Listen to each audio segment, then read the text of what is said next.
आपली लाईफ किती सुंदर आहे ना, पण तरीसुद्धा फायनान्शियली किती कॉम्प्लिकेटेड लाईफला आपण करून टाकतो.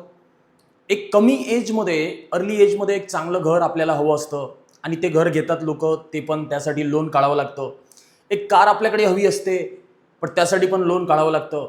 अशा अनेक गोष्टी लोन काढून काढून घेतल्या जातात आणि मग फायनान्शियली जीवन खूप अवघड व्हायला लागतं.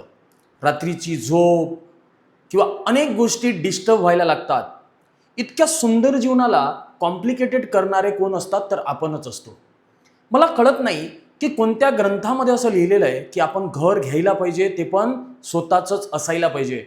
का आपण काही दिवस रेंटवर राहू शकत नाही? काय चुकीचं आहे रेंटवर राहणे?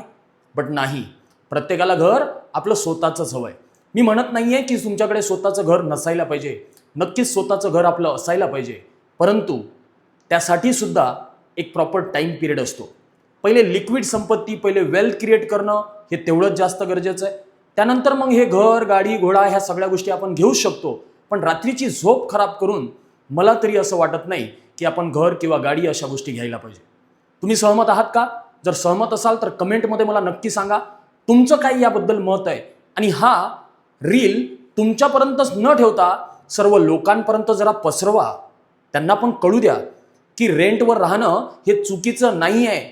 आपलं स्वतःचंच घर असलं पाहिजे असं गरजेचं नाही आहे. आणि यासाठी मला तुमची गरज हवी आहे, यासाठी मला तुमची हेल्प हवी आहे.